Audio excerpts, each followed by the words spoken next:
विवाह के लिए देखो कौन कौन से महीने श्रेष्ठ हैं वो सुनो। लिखा है माघे धनवती कन्या, माघ के महीने में बेटी का कन्या का विवाह करोगे तो वो धनवती बनेगी, कहीं न कहीं से धन आएगा, उसकी ससुराल में लोग गरीबी नहीं झेलेंगे। लिखा है माघे धनवती कन्या, माघ के महीने में यदि विवाह होता है तो बेटी धनवान होती है। फाल्गुने सुभगा भवेत्, फाल्गुन के महीने में कन्या का विवाह करते हैं तो उसके पति की लंबी आयु होती है, वो सौभाग्यवती होती है। श्लोक बोल के व्याख्या कर रहा हूं। वैसाखे च तथा ज्येष्ठे पतिरत्यंत वल्लभ, वर्णन किया गया कि वैशाख और ज्येष्ठ में विवाह होने से वह कन्या अपने पति को प्राणों से भी प्रिय होती है। वैशाख और जेठ, आपका पति आपको बहुत चाहता है तो हो सकता है आपका विवाह वैशाख और जेठ में हुआ हो सकता है ऐसा। अब आप कहोगे कि हमारा तो ब्याह वैशाख में ही बहु, लेकिन वो तो हमारे ऊपर भारी क्रोध करते हैं, तो और किसी ग्रह की प्रतिकूलता हो सकती है। माघे धनवती कन्या, एक बार फिर कहूंगा, माघ मास में बेटी का विवाह करते हैं तो वो धनवान होती है। फाल्गुन सुभगा भवेत्, फागुन के महीने में विवाह होता है तो वह सौभाग्यवती भव। वैशाखे च तथा ज्येष्ठे, वैशाख और जेठ में यदि विवाह कन्या का होता है तो वो अपने पति को इतनी प्रिय होती है जितना कि महादेव को पार्वती प्रिय, ऐसा वर्णन है। और सुनो, आषाढ़े कुल वृद्धि, आषाढ़ के महीने में विवाह होने पर खानदान की कुल की वृद्धि होती है।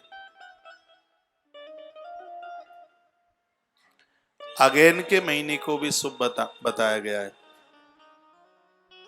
सावन का महीना, देवता सोए हुए होते हैं और कोई जबरदस्ती से कर भी देता है विवाह तो बेटी पर बेटी ही लेते चलो, कन्या ही कन्या जन्म ले।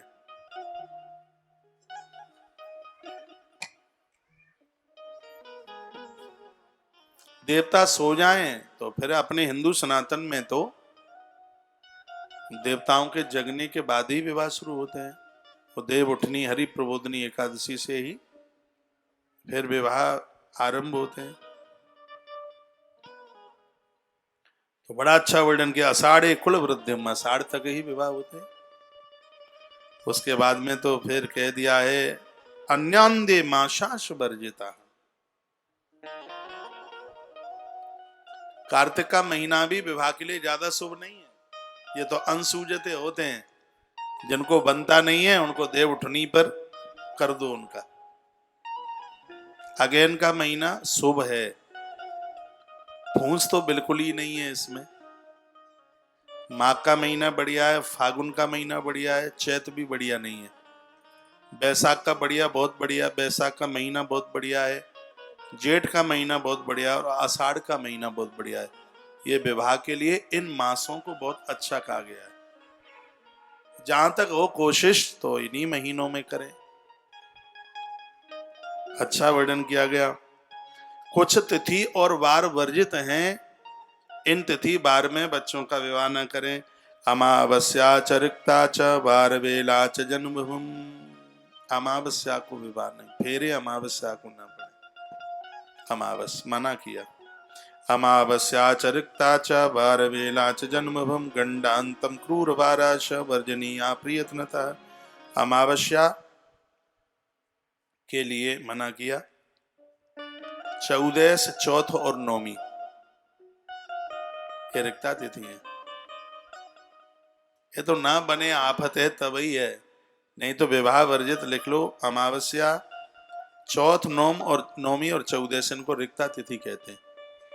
रिक्ता तिथि में विवाह न हो तो ज्यादा ठीक है।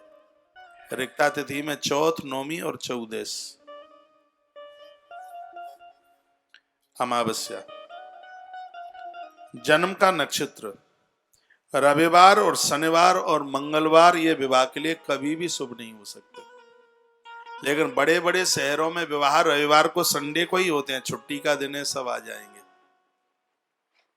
लेकिन हमारे ये महात्मा जी कहते हैं पति और पत्नी की प्रीति के लिए, स्नेह और प्रेम के लिए ये तीनों के तीनों दिन बड़े खतरनाक हैं, शनिवार, रविवार और मंगलवार। इन तीनों दिनों को विवाह में निषेध बताया। अब ये बातें यहां से कही जा रही हैं, जब जब आप अपने बच्चों को विवाह करोगे तब ये शनिचर, एतवार और मंगलवार दिमाग में जरूर गूंजेंगे। ये हमने भृगु संहिता की कथा में सुना था कि बच्चों के विवाह में इन तीनों दिनों को प्रयोग में न लिया जाए।